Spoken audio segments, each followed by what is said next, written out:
Welcome to Speaking of Love, the podcast, with your host, Latoya. This podcast was created as a platform for spreading love.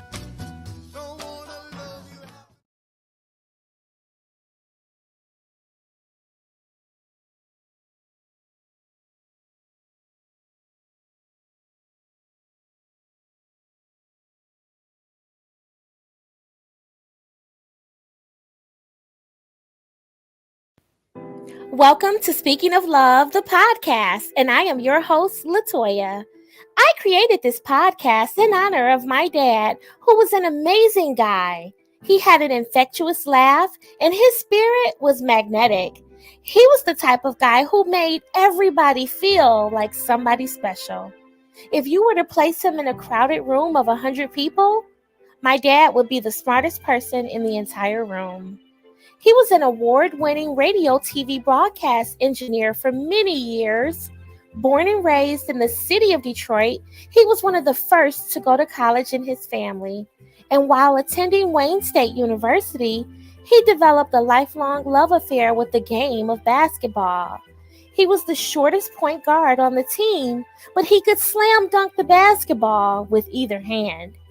By all outward appearances, my dad lived a rewarding life, but there were parts of him that were known to only him. On March 2nd of 2020, my dad's private struggles became public when he took his own life in a murder-suicide. When he died, a part of me died too. And since the tragedy, I have become an advocate for mental health awareness and suicide prevention. I also created this beautiful podcast in honor of my dad and others like him who are struggling with the effects of mental health challenges. My podcast, Speaking of Love, is named after a show my dad once hosted called Speaking of Sports. Thank you for taking the time to be here with me today as we take a journey in pursuit of the strongest magnetic force on the planet Earth, and that's love.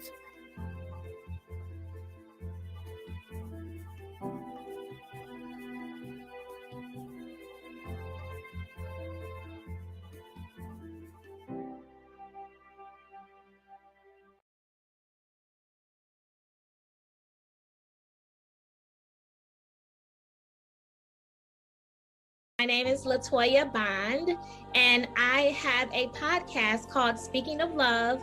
My podcast is dedicated to the memory of my dad who took his own life in a murder-suicide. Aside from that, I am a business owner. I have a home-based business. I am also a legal professional during my 9-to-5 day. And I am a person who operates her entire life on the premise of spreading love. It's the secret to my success. It's the secret to my longevity on this earth, and it's what keeps us going because love is the thing that makes all things beautiful. So that's why I'm here today to talk about my favorite subject in the whole wide world, and that's love.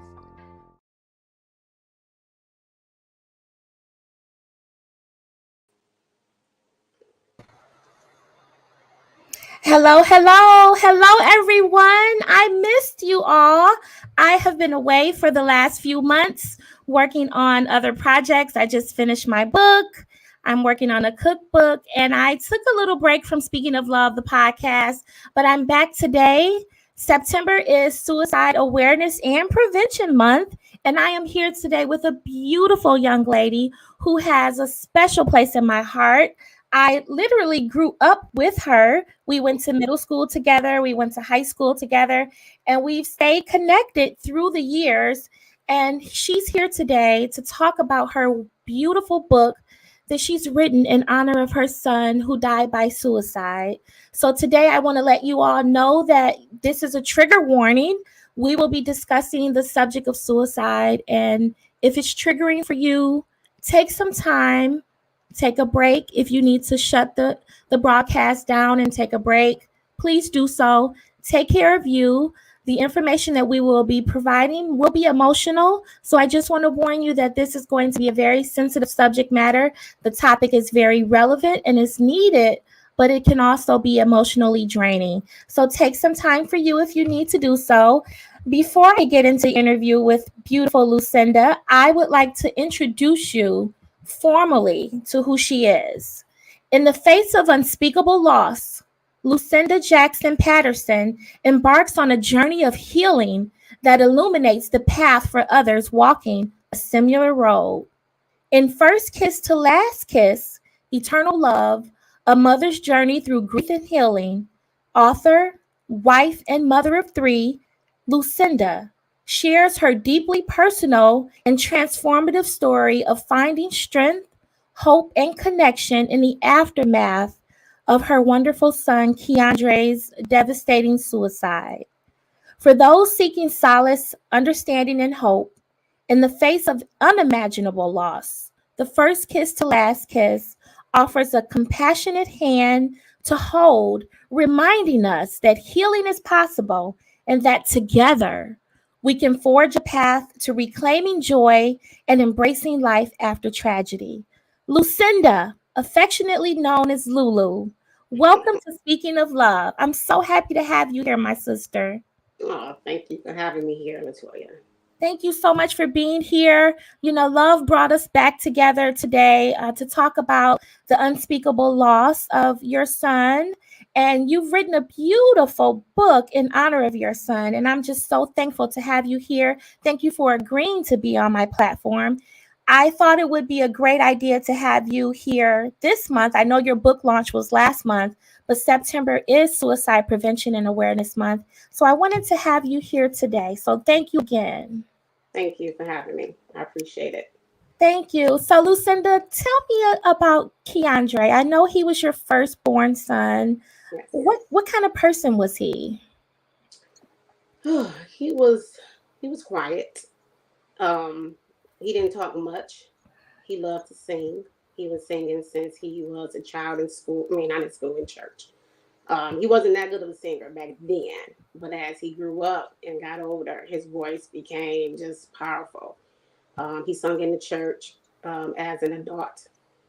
He sung one time at church, and the pastor couldn't even preach afterwards because the spirit was so high throughout the building. But he was very respectful, to his elders. He was my yes sir, yes ma'am baby. All three of my kids. He was the only one who kept the yes ma'am, and that's what I missed the most. Calling his name, and he'd say ma'am. So my other kids don't say that, but he was very respectful. Like I said, he was quiet. He was very personal, and that's why it was so hard for me to do this book because he was so personal, and I wasn't sure if I should share, his story at first, but then I realized that I had to do it. So it was an Aw. honor to be here. So what was his favorite thing to eat? Like, did he have a special dish that he only loved for mom to make for him? Um, he's often asked me to make pan of spaghetti because he Mm. wanted to have it for a few days when he living in his apartment.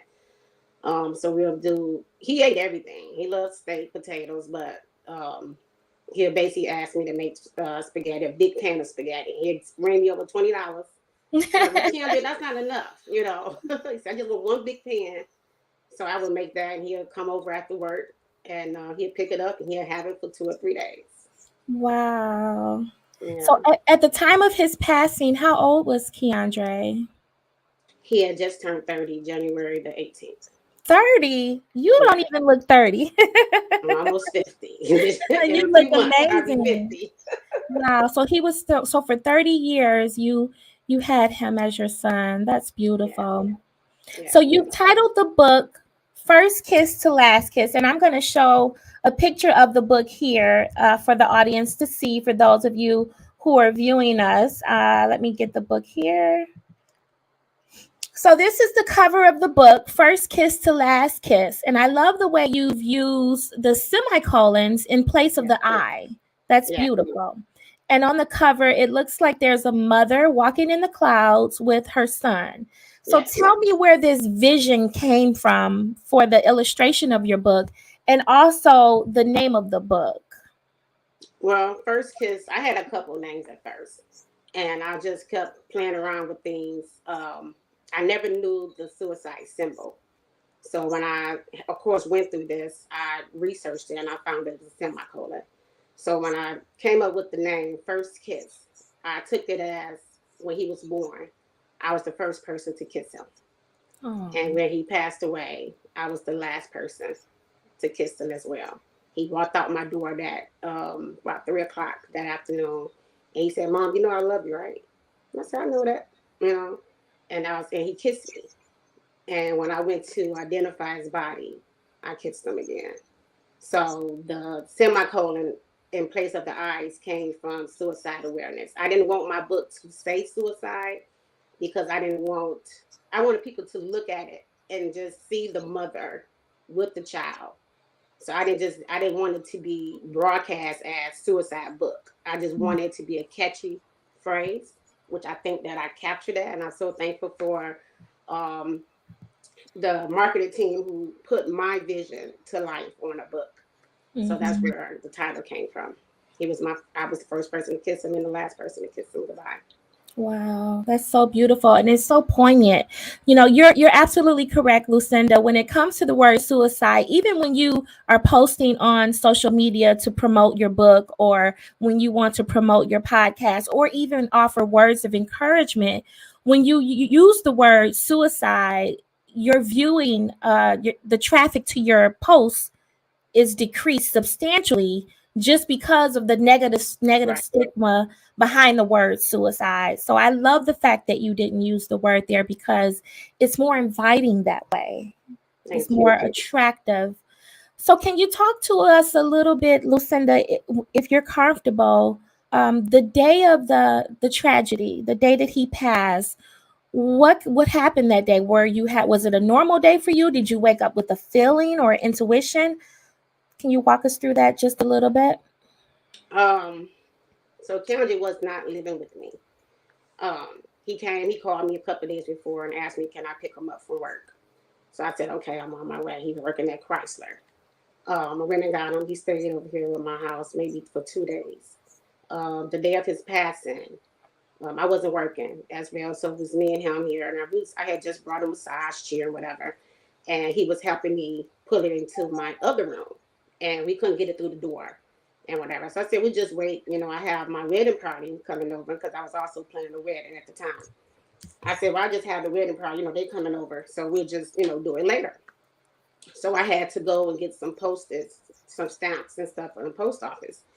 And he said, well, Mom, can I ride with you? And I'm like, well, I'm just going to get some stamps, but okay, that's fine. So he rode with me, went to the post office. He was very quiet, you know. He was quiet. I was playing some music. I was playing his music. You know, he have music, so I was playing his music in the car. Asked him, about was he okay with me playing the music, at the wedding. So we was just talking, but he was just different, quiet. He was laid back. He kept like doing one of these numbers, like he was trying to find a vein. So I'm looking at him like, what is he doing and stuff. And so I went to the post office, and my middle son texted me and said that Keandre just texted me his debit card number, his code to his card. So I'm like, why he doing that? So I went to the post office and I called my other son. I said, you need to call him, have him come over to your place and, keep him company, is what I said. He said, I have to go to work, but okay, I'll do that.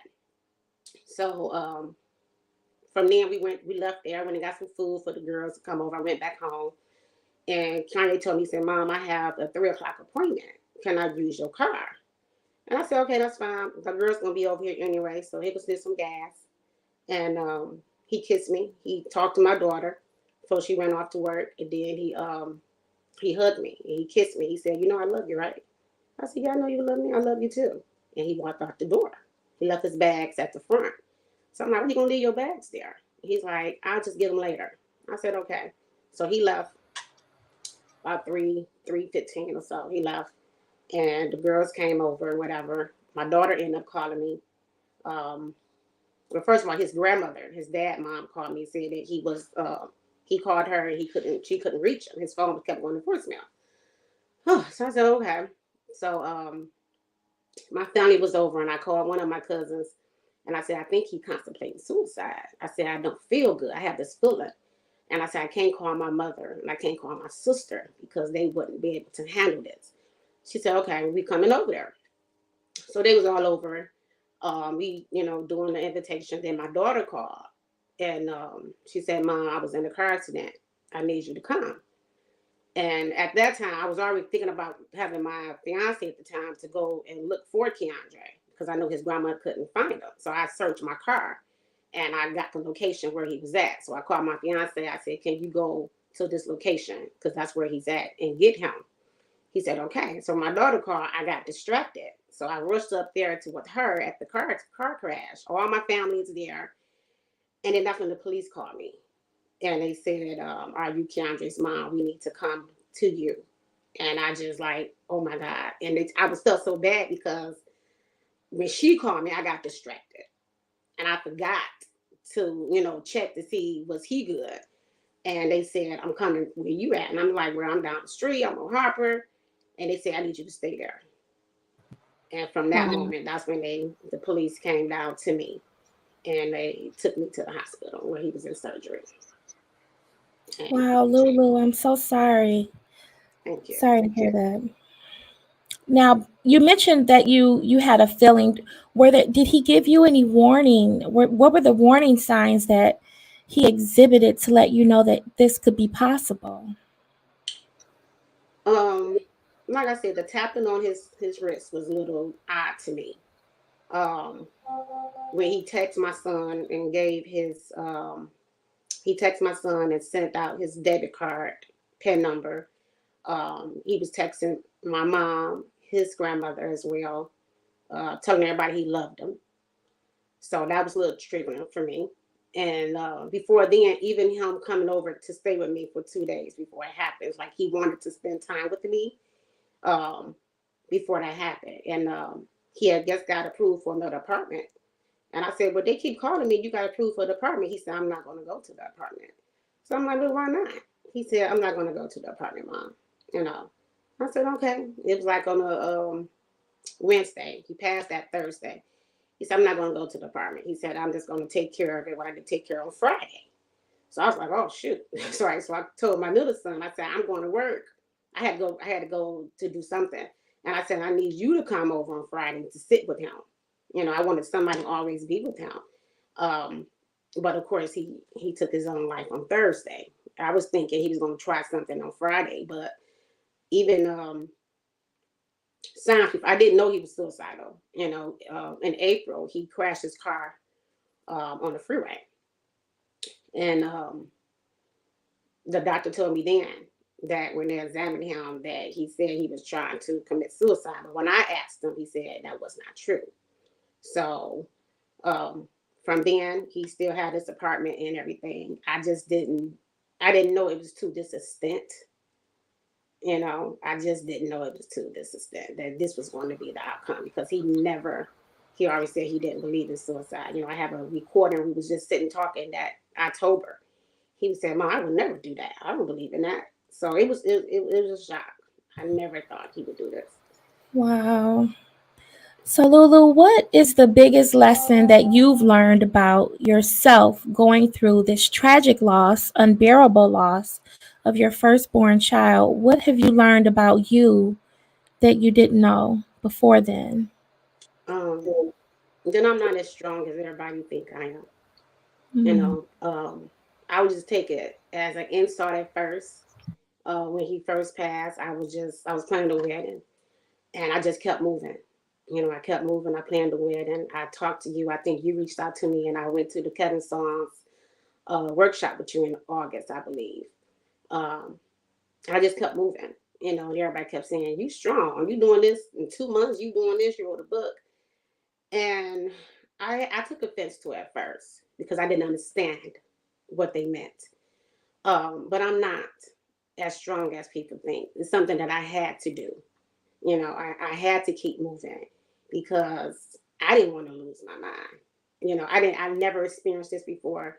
Nobody in my family experienced this before. I have aunts that lost sons and, family members that lost, but never to suicide. So I didn't know what to do. I didn't know who to blame. I was always angry. I'm still angry at times. Um, but it was a struggle, and it still is a struggle for me. So through this process, I did find out that I have more strength than I thought. Um, I take a lot of things more serious now. I spend a lot of time, with my other two children. I try to be there as much as I can. I felt like at first I teased them, said, y'all just using me now because I just did everything they asked me because I didn't want them to feel no kind of disappointment. I was just too scared something like this would happen again if they don't get what they want. And so I'm just learning to be patient with myself. I'm learning to take care of myself and learning to just love myself more than I ever did before. That's beautiful. Lulu, if there's someone watching right now who may be experiencing suicidal thoughts, they're tired. Life has gotten the best of them and they don't want to be here anymore. What words of encouragement would you offer someone who's struggling with suicidal thoughts right now? I would say to talk to someone, to call me, to email me, to reach out to me. I don't have all the answers, of course, but I would love to be there for someone. There's programs out here. A lot of people don't talk about suicide, but there is programs out here.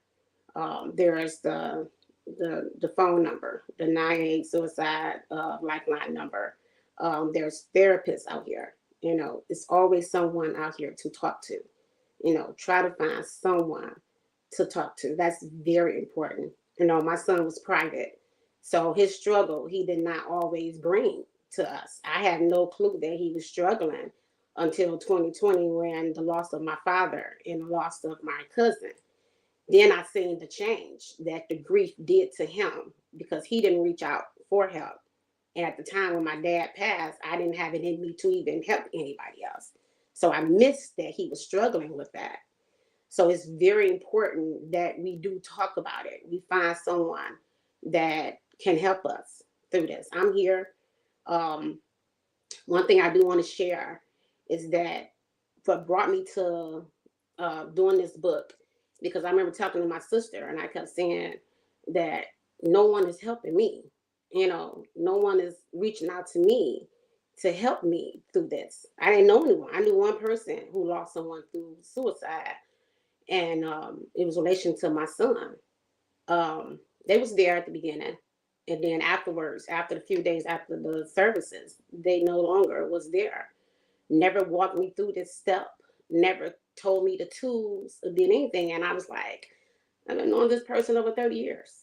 And now when I need them the most, they just walked away. Haven't heard from them since, and it been over a year. And she kept saying, well, you still have to help somebody. And I'm like, well, no one is helping me. And then you reached out to me. God sent you to me to reach out. And you called me, you texted me, and you brought me through it. And I appreciate that. So in return, that's what I felt that I had to do this book because I didn't want anyone else to feel like I felt that I was alone. People don't lost other people, but to suicide, I didn't know anyone but one person. And I wanted to help someone else. I could not let anyone else feel left alone like I felt. So I'm here. You always have to find someone to just talk to know that you love by someone. If it ain't the person you think you should be loved by, somebody love you. Somebody love you. So And that's so important, Lulu, because I understand what you mean completely about being and feeling alone. Because my dad, he died in a murder suicide. So that means he killed his wife first and then he decided to end his own life. And that was something he had been contemplating doing, committing suicide for himself. Never in a million years would have thought that he would have taken someone with him. So it's a lonely journey right, when you're dealing with suicide, but it's even more compounded when it's a murder suicide. So that loneliness, the feeling of not having anyone that you can turn to, as you said, knowing someone for many years, that person being a part of your life, and then now they've kind of pushed away. I wonder if it's because people don't know how to respond to suicide, or if it's just that people are too busy to even care. It's very perplexing, and right. it's heartbreaking to know that you are going through such a horrible time, and you have it's like no one to turn to. So I totally understand how you feel in that regard. But Lucinda, as a mother, I'm in a different situation. I can talk about my dad because the natural flow of life is our parents are going to die before us. But as a mom, losing your firstborn son to suicide, what has kept you here? I mean, your strength. I'm looking at you right now. Where did your strength come from? My family, the Hmm. Lord. Hmm. Um, Yeah, I can see that. um, it's the worst pain ever to lose a child. I never thought I'd be in this situation. Um, it's the worst. And I'm so thankful for my family, my friends, those who stuck by me, those who still with me, who still calls me and check on me. Um, it's not a day that go past that I do not think of my son. Oh, I'm sure. It's every morning, the first thing on my mind. The last thing, it was so hard for me to pray at first because it was so emotional to pray. Um, it was terrible, but my family wouldn't let me go into a deep depression. If I get to a place that I don't want to answer my phone for the day, someone is knocking on my door. Somebody done sent somebody over here. I peek outside. Oh, My sister outside planting flowers. My auntie putting pots on my door for flowers. And I'm like, these people just won't leave me alone. I went and got a hotel room. Oh my God, they blew my phone up. My mama was FaceTiming me all night.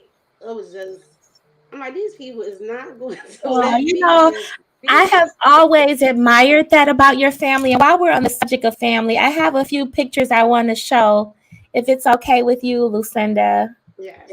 Okay, so the first picture we have here Oh, is you and Keandre. How old was he in this picture?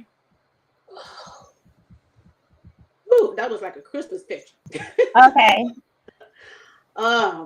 Probably, um, I was on in Harper Woods at this house. So he was like 26, 25, something like that. Okay.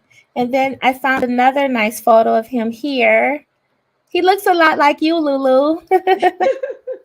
That's And what he then, was saying. I think he looked like his father. okay. He got his voice from his dad. And But this so, was at a club. This was at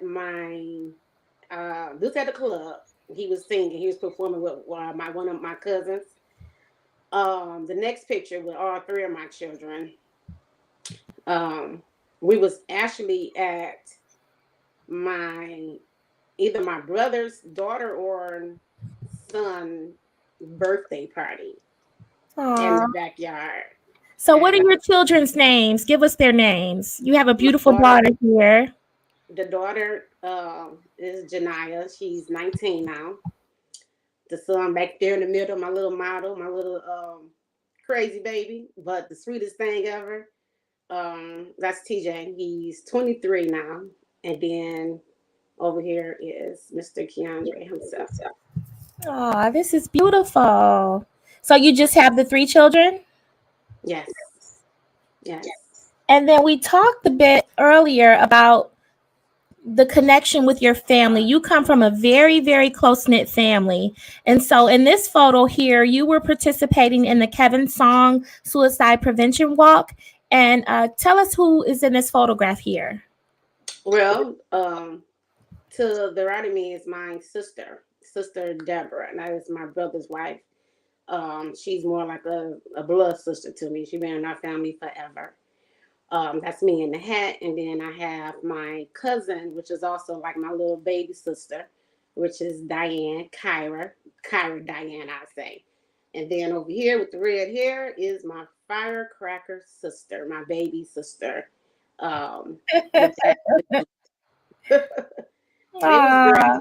When I mentioned that I was going here, they all called me, they text me. They said I want to be a part of it. They said I want a t-shirt. I have another cousin, Camille, who was also there with me. She's not in this picture, but she was also there. And we walked. We had a good time. I'm so thankful. And So I have, also, there was a reporter there from the Grosse Point News, and she put your photograph here in the Grosse Point newspaper that following week with you and your family. So that was a beautiful day, yeah, a beautiful walk in honor and memory of our loved ones who have passed away. So I love the fact, Lucinda, that you have taken your son's death and you're using it for a greater purpose. I respect and admire people like you who take their tragedies and turn them into a positivity. You have not allowed your son to die in vain, and for that I truly admire you. You thank you. didn't just sleep on it. You're up, you're making positive motion. You've written this beautiful book. Let me put the book up here again. You've written this beautiful book, First Kiss to Last Kiss. Lucinda, if someone wants to purchase a copy of your book, you said that they should reach out to you with through your email, right? Yes, they can reach out to me. To I have books on hand right now, and maybe about next week or so, it would be in Amazon and Okay. also Barnes and Noble. So yeah, they can also order it from Amazon in the next week or so. Okay, so the email address where you can purchase her book is fisherlucinda@yahoo.com. That's Fisher, Fisher, Lucinda, Lucinda @yahoo.com. So please support her in this. If you could Thank go you. there and purchase her book, I think the book is $20. Yes, Okay, perfect. And yes. our audience can go there and purchase the book. At this time, I want to move the interview to to another area. We're going to talk about some of the risk factors for suicide. So if you don't mind, I'm going to put up some of the risk factors here. Okay.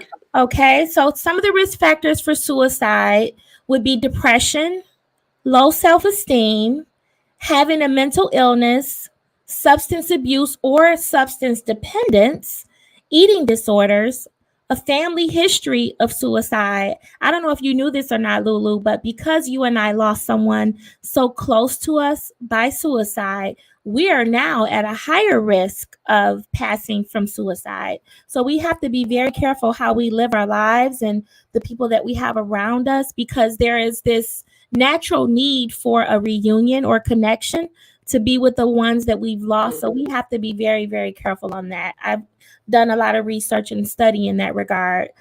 For Mhm. example, my dad lost his favorite nephew and his best friend to suicide, not at the same time, but at different times in his life. So suicide was always something that was in the forefront of his thoughts, and it can definitely happen. Another risk factor would be self mutilation. If you know someone who's self harming, cutting themselves, engaging in reckless behavior, people who have a prior suicide attempt are at a greater risk of completing suicide. Especially if a person is hospitalized for suicidal thoughts and they go in to the hospital, let's say for 72 hours, and then they come home and they're on medication. The first 3 months after being discharged from a facility like that are the most critical, because that's when the suicide rates are higher for people who have a prior attempt. So, situational crisis, a divorce, a miscarriage, a loss of a loved one, people who are athletic, working as a NFL player, basketball player, those people have a lot of pressure on them. And so suicide can definitely be a risk factor for that. Let's go to the next slide. What do you look for in someone who may be contemplating suicide? Let's talk about that for a moment, Lulu. For example, you talked about how your son gave away a prized possession, like his PIN number to his bank account, talking about suicide, withdrawing from friends, making statements about feeling hopeless or helpless, or the world would be a better place without me. Dramatic changes in their mood, having a preoccupation with death. If you know someone who's always talking about death or looking up things on the internet about ways to die, that could be a warning sign as well. I know for my father, he always joked about jumping from the Ambassador Bridge. If I call him after a long day, he would say, "Oh, I had a rough day. I'm just looking for the bridge." And I would go, "Why are you looking for the bridge?" He said, "Cause I'm ready to jump." Ah, ha, ha. We would laugh about it.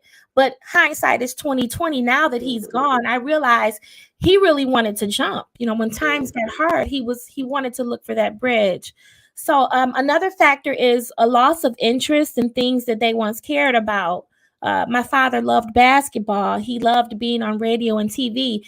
When they lose interest in going to work and not keeping up their hygiene and changing their eating habits, giving away valued possessions, a loss of an important relationship, all of those can be factors for suicide. So, what we have to do is we have to be able to reach out and connect with our loved ones and just be a soft place for them to land. So, if someone comes to you and tells you, "I'm feeling suicidal, I don't want to be here anymore," the first thing we need to do is lower our voice, be empathetic, and listen to them. We can't be a problem solver at that moment. We can't fix whatever it is at that moment, but just be a soft place for them to land. Listen to them. Lower your voice. Talk to them. What's going on? Let's work through this together. And if they have executed a plan, they want to do it right away, they don't want to live anymore, don't be afraid to call 911 and get them help. I'd rather be wrong than to be right and not do anything and have to live with the regret for the rest of my life not helping that person. So just be there for them. Be a soft place to land. You don't have to have a degree. You don't have to be a medical professional to help someone who's in crisis. You just have to have two arms and embrace them with love. That's all you need to do. That's correct. Okay. Lucinda, is there anything you want to say on that topic? Yes, when you spoke on giving away valuable things, my son was doing that when he was at his apartment. He was very clean. He was a young man that kept a clean house. You come in, you got to take your shoes off. You couldn't sit on his bed. I mean, he was very clean. And all of a sudden, he just started giving things away. And I'm like, well, where's my daddy stay at? You could have gave that back to me. He was throwing it out. And his mindset, it was like he had to give back to the world. So he would give it away to strangers. He gave his jerseys away. My son used to dress from head to toe, the hat, the clothes, the gym shoes. He was giving that stuff away. And I said, you have a brother. You can give this to your brother. And he did that to the day he died. He get paid and he would give his money away. And then turn around and ask me for some money, but he would go, I take him, we go get something to eat, and then he'll sit the bag on the ground. I'm like, well, you can't do that. That's, you can't put food out there. And he said, well, Mom, it's food. I said, what you mean it's food? He said, I'm feeding somebody. Somebody gonna want to eat this. We'll go to a brunch and he just order stuff and just leave it on the counter. And he said that was his way of giving back. And he did that till the day he passed away. He said that's what he had to do. He said, once I'm done giving back to the world, it's time for me to go to the Lord. And I struggled with the word suicide for a long time, because I didn't want people to judge my son. And, that's why I did start doing the book, because at first it started off being trying to protect his character, trying to protect his name. And then it came where I need to help somebody, because the person that experienced a loss of suicide through their son did not help me. So I had all these reasons of why I started this book. I remember telling a coworker before what happened, and he was like, was his life that bad? And I was like, oh, wow. It took me back. And I'm like, then I got like, I can't tell nobody this because people going to think that my son was this and that. And I had to research and I had to get knowledgeable on suicide myself, so I wouldn't let people's opinions hurt me and stuff. So I had to research and I had to put myself to a parent mentoring class. I did so much because I felt the need of, even in my son's death, I'm still his mother and I'm still going to protect his name. I'm still going to protect his character. So that was hard for me. I got to the point I was telling people at first that he had a brain tumor because I didn't know what people was going to say. This quiet person who battled depression that I had no clue. So it was very important for me to educate myself, educate my children and my family. And they, like I said, everyone been very supportive through this. And but I had to do something. because I felt I wasn't given the tools. So I had to do something to help other, not just parents, but family and friends who also dealing with the same thing that they don't talk about it. And you know what you said was so important, Lulu, because a lot of people don't want to use the word suicide, but research shows that if you are encountering someone who is exhibiting those behaviors, don't be afraid to use the word suicide. I see that you're not yourself anymore. You haven't been eating much. You're not working out like you used to. Are you having thoughts of suicide? Say the word. Like, don't be afraid to say the word, because in saying the word, I mean, suicide is already a lonely place. It's an area Right. of isolation. So, with you using that word in a gentle way, not in a judging way, but in a gentle way, you're opening up the door for them to come to you and reveal their innermost thoughts. So, I want to let the audience know, don't be afraid to use the word suicide. Are you thinking of suicide? Yes. I've been in a rough spot in my life before and I've thought of suicide. Are you thinking of suicide? Now, don't say it in a judging way, because I've had people say, you can't be that weak. Are you thinking of Mm-hmm. suicide? Oh, come on, girl. He ain't even worth it. Don't do that, because you Right. don't know that those words can send a person over the edge. You can hurt a person more by judging them and being critical than you will by using the word suicide. So that's just something for us to ponder over. The next thing I want to talk about is love. This podcast is called Speaking of Love. I named this podcast Speaking of Love because my dad once hosted a radio show called Speaking of Sports. And I'm going to show his picture here. Oh, wait a minute. That's the wrong way. Sorry. Speaking of Sports was a radio show that my father once hosted. It's there up in the right hand corner there. He once hosted a radio program called Speaking of Sports. And so when he died, I wanted to do something to honor him. I don't know anything about sports, but I know a whole lot about the subject of love. So I named this podcast Speaking of Love after his radio show, Speaking of Sports. And the number one question that I love to ask all of my guests who appear before me, Lulu, is how do you define love? What is your definition of love? Mm. I define love by love is patient, love is unconditional, love is not judging. Um, Love is love. Love is family, love is friends. Love is being there when you too tired to be there. Love is answering the phones. So many times that we too busy for others. We too busy. As a mother, I was too busy. I wasn't always there. But now I have learned that I have to just be more loving. And I'm not saying I'm perfect. I'm not there. I still have my Lulu attitude and everything. But it's so important, because so many people who do commit suicide, does not feel they loved. They does not feel they worthy of even living here. My son felt that he was better off gone. He left a video, and he said he was going with the Lord. And so many people, growing up, so many people tells you that when you commit suicide, that's the ultimate sin, you're going to hell. So I carried that as well. Even though I knew in my heart that my son was okay, I still didn't want people thinking that or telling me that. So I tried to shield any way I can. But I had to come to a place that I love my son. And my son loved his mother. We had a very, very close relationship. And if I can just bring love and education of this to anyone, this is why I'm here. I know you asked me last year about doing the podcast at first. I said, oh no, this is too soon. I can't do that. But I'm so thankful that a year passed and I'm able to talk about it. I couldn't even say his name at first. Someone said his name, I'd be like, oh my God, I couldn't do it. I couldn't say his name. It was so hard. But I just had to keep pushing because I know what I didn't receive. And I hate to keep saying that, but I know what I did not receive. I needed someone to just grab me, that experienced this. That's why I started going to the support groups that dealt with only suicide. because I didn't know what else to do. I didn't have that person. So I want to be here for anyone, who's going through this, just to have a conversation, just to talk them, just to let them know what it's no life is not better.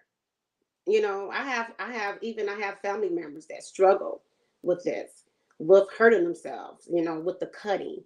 And thank God this person was not ever successful. But I'm here. I'm here.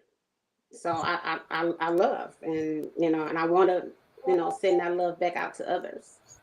Love is the thing that makes all things beautiful. And when people take their own lives, it is because there is a lack of love somewhere, whether they're not able to receive the love that's around them, or it could be a lack of self love. However, I do want to say that when it comes to suicide, people who take their own lives are experiencing a mental health crisis, right? So Right. if I were to die from pancreatic cancer, you wouldn't look at me, Lulu, and say, "Ooh, she died from pancreatic cancer. She is so selfish." You wouldn't Hmm. say that to me because pancreatic cancer is a disease. It's an illness. I was sick. I died. Well, it's the same thing when a person dies by suicide. That person has suffered a brain that was sick. If your brain is telling you to take your own life, you're not well. You're sick. Right. It's a mental illness. So you're sick. It's the same. It's the same. Kidney disease, mental disease, it all can end your life. So when a person dies by suicide, I get angry when I hear people say, "Oh, she was so selfish. Hmm. She just killed herself. She's got 3 kids. She's got a great job. How could you be that selfish?" Well, she wasn't selfish. The person's brain was sick. I heard that too. Yep. She wasn't well. You can't blame a person for something that's not in their control. People say, well, the Bible says that if you commit suicide, then you're going to go to hell. Well, that's a person who's in their right mind, but who in their right mind would take their own lives? So it's Right. a very deep subject matter, and it's one that's very near and dear to my heart, as I know it is yours, Lulu.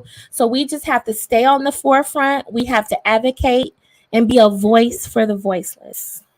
Yes, and I believe God does not judge you by the way that you passed, way that you die. I believe He judged you by the way that you lived, and that keeps me grounded because my son lived a wonderful life. He didn't have Yes.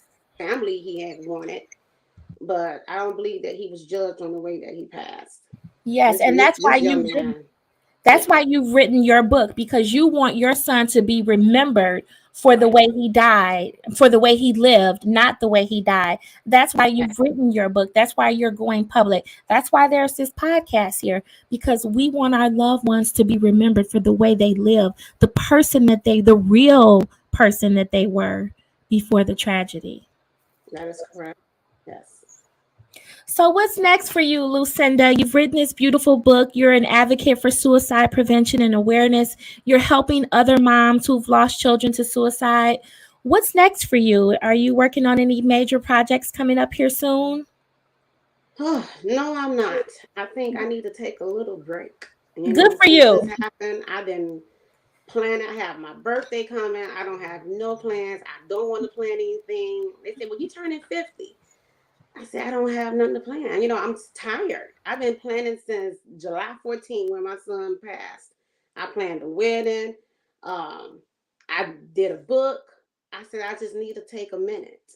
I need to take a minute, relax, which I haven't. I've been still trying to plan little things, still doing little stuff, trying to keep my hand busy. I remember at one point, um, I told my sister, won't you just commit me to the hospital? I felt that was a way that I can just go through the motions real fast, and I have the doctors around me to help me through and everything, because I just wanted that time to just scream and holler. And she was like, I'm not doing that. Just call us over here. Me and mama come over here and we'll just hug you. I said, well, if I cry, y'all cry. So Uh, just that's so sweet. I have always admired the closeness of your family, and you yes, and your sister, you are just connected at the hip. That is so beautiful. I love that. That is something that's very rare, especially nowadays, people don't have the close-knit families. I know my family, we're not as close as we used to be. It's almost like when my grandma passed away, we lost the connection. We don't see each other but maybe once a Yeah, year, if that. So I love your family. I have yeah, always. You guys are so close-knit and we are. loving of each other. So keep that going. Keep that going. Yeah, they've been great. I mean, both sides. You know, I don't know if you met my dad's side, but both sides. We have been. I mean, they have been here. My Jacksons, aunties, and uncles, and cousins, and my Taylors.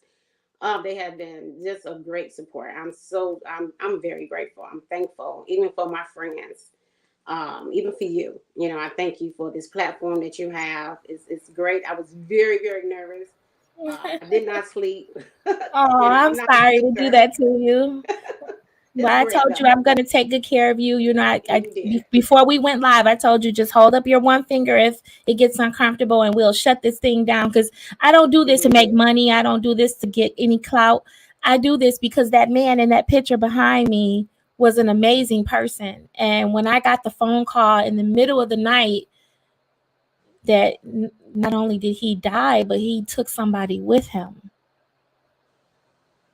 Right. My life will never be the same after getting a call like that. But I use the love that I have in my heart for him. I use that to extend out into the world to help others because what he was going through, somebody listening right now, what your son was going through, somebody's listening right now, and our voice can help them. So that's why we do what we do. I remember when I went to the police station to get my son belongings, the police officer came out and he said, "Well, at least he didn't kill nobody else." And me and my sister, we looked like, "What are you talking about? Like, who? That's so insensitive. You know, like, how would you even think that's going to comfort me? I'm Yeah, thankful, of yeah, course, but like, how would you say something like that to me? You know, at least yeah. he didn't kill nobody else. Like, he just killed himself. Oh my God. It was And like, you that was the know worst the thing. thing about law enforcement too, a lot of times because they see it every day, it's a part of their lives. They become so desensitized to Right. what they're seeing, not realizing that this is someone's life. Like this was my It son. was my How would you son. say that about my firstborn son? So people just Yeah. don't know what to say, but try your best to just overlook the ignorance because that's all it is. It's just they're ignorant. They don't know what to say. But by you educating yourself and learning more about suicide, you have a greater chance of helping educate the people who are uninformed about what this disease really is. Suicide Right. is a disease, it's a mental health crisis. And in the United States, every year, 48,000 people died last year by suicide. Every 11 minutes, somebody dies by suicide. So, Lulu, you and I have been on this podcast for 53 minutes right now. We're 53 minutes into the recording. So, we've already lost at least four Right. people. Four people in the United States alone have died by suicide since we've been sitting here right now. If you were to stand in a room with 20 people, at least two of those individuals in the room are contemplating suicide at that very moment. You're far more likely to encounter someone having suicidal thoughts than you are to someone having a heart attack. And you know, Right. heart attack is like one of the number one causes of death. So suicide is very, very serious. And it's something that I never thought I would deal with it. I didn't even really know what it meant. I just knew it meant you take your own life. But it's a very deep and complex subject matter, and I'm thankful that you're here today to help shed light on the subject. I am always here for you. I just found out last night when you and I talked that we live less than a mile away from each other, Yes, we so do. we have to definitely stay more connected. And Yeah. I'm thankful that you were here. I bow to your excellence as a mother. I don't know what that pain feels like, but you're here today to show me that if something ever happens in my life as a mom, I can stand and go forward. So thank you for that, Lulu. Thank you for having me. So before we conclude our interview, I have some comments here from a few people. Okay. Keisha Carter, she is my future sister-in-law. She has given her love and symbol here. Thank I you, have Keisha. another one of my best dear friends, Nanette Sims. She was agreeing with us earlier today when we were talking about suicide. We have Patsy Thank Graham you. Walton. Miss Patsy is the aunt of one of my friends. And it says, may God continue to bless you, Lucinda. Thank And we you. have Michael Weinberg. Now, Michael went to Denby with us, so I don't know if you know him or not, Lulu, but he said that he's sorry and he's so sad. And then we have my fiance, Keith. He says he likes the Hey, title of Keith. your book and that the title of your book is very, very inspiring. So, thank you all Thank so much for those of you who have given your comments here this evening. thank you. So before I let you go, is there anything else we'd like to share that you would like to share with our audience? Um, just very important to know that suicide does not have a certain age, gender, color. Suicide affects everyone. We have children, that commit suicide. So it's just very important to just have open conversation with your loved ones. What me and my children do, which we was doing before, that I call it a round table discussion. I have my kids come over and we just talk about what's going on in their lives. Try to be open. I don't want to be that parent that always saying, well, you can't tell me nothing. We sit down and I find out what's going on in their life. I share what's going on in my life just to have that open communication. I do it often now. So it's very important to just have that conversation. I used to do it with my nieces and nephews, taking them to school. We talk in the car. My nieces comes over. I always ask them what's going on now, and I think they love it. I think they love it, auntie being nosy. But it's my way of just keeping that communication open. So we have to communicate with our friends, with our loved ones. We have to check on, people always say, check on the elderly. Let's check on everybody. Let's check on everybody, the babies, the kids, let's just check on everybody and just love on everyone. Just try to be there, Yeah, check on your neighbors too. Like I Yes. know in my neighborhood, I have my next door neighbor and two doors down. Every now and then I'll take them a baked good over, like some cookies or I'm cake or your something. neighbor too Just now. yes, definitely. The Bible says, "Love thy neighbor." We have to check on each other and let them know. My neighbor, she lives a few doors down from me. She said, I was feeling so down and out, and here you come with these desserts. It kind of made me feel better. So we have to get out in the Yeah. community more. You don't have to do anything on a large scale. You can do something small, bake a pie, give it to a neighbor, take their trash out for them. All Stop right. and get a bundle of bananas or some fruit or something, and just be an instrument of God's love is what I'm trying to say. Yes, most definitely. Yes. Most So definitely. Lulu, before we go, I want to ask one last question. When the Okay. pages of your life are reviewed and your mission here on the planet Earth is complete, what do you most want to be remembered for, Lucinda? I would love to be remembered for the love that I gave, the love that I shared, the love that I showed. I hate that it came at the loss of my son for me to be so much more, I guess, in this field now. People used to say I'm the mean one, or me and my sister. But I want people to understand when I pass that she loved. She loved her Mm, family. She was a giver. I'm not here to take anything. Like you said, I'm not here to do a book to gain mm-hmm, any kind of money, anything from it. It's awareness. mm-hmm, So I want people to know that she loved her family. She loved her friends. She loved her community. And mm. that's what I want, Well, remember. you have already achieved your intention because you're doing that now. You are Thank you. definitely an instrument of God's love. Keep up the great work. I'm here for you. I'm in all four of your corners, as they say. And I'm Thank here you. for you, Lulu. I don't know what it feels like to lose a child by suicide, but I know what it feels like to lose a loved one by suicide. And it's devastating. It's only been 3 years for me, and it's still some days I don't understand it. So we have to keep working together and we have to keep God first, keep his Always. love at the center of our hearts because at the end of the day, Keandre would want that for you, Lulu. He would want you to continue to move forward and live a quality life as my dad would want for me. So And I I had to learn that because at first I thought I moved too fast. I had got married 2 months later. I thought I was dishonoring his memory. So I had to get to a place. It wasn't easy. I had to get to that place of saying, my son, wanted me to be happy. I seen his email when he requested my wedding day off. So he wanted to be at the wedding. He was going to walk me down the aisle. So I had to get there. Because first I was like, well, no, he don't want me to, I don't want to smile. I don't want to laugh. I don't want to go here because I didn't want to feel like I was smiling and he's not here. I'm like, what if he looking down and he see his mama laughing? That it took some time. Trust me, Yeah, it took some and time that's to get there. normal. Like all of that is called survivor's guilt. That's totally normal. As a mom, what you're feeling is normal. And we'll never get over the loss, but as time goes on, we learn to maneuver our lives through it more Right. easily. I think it's a pain and a scar that will forever remain. So if anyone is looking to reach out to Lucinda Fisher, her email is fisherlucinda@yahoo. Again, the email is Fisher, Fisher, Lucinda, Lucinda, at yahoo.com. You can email her for her beautiful book. And I thank you for being here. For those of you who missed any portion of this recording, you can go back and watch it on YouTube. We're on Facebook.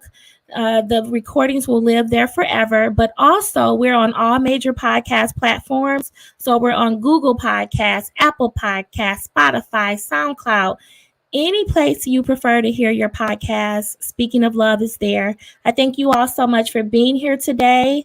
I will be back next week with another guest of Speaking of Love. And if you have any questions, you know how to reach out to me. Again, reach out to Lucinda if you have any questions or if you'd like to purchase her book. And that's episode number 128 for us today. Thank you so much for being here, Lulu. Thank you for having me, Miss Lori. I appreciate you. Love you. Okay, Thank I you, ma'am. love you all. See you Thank next you. week.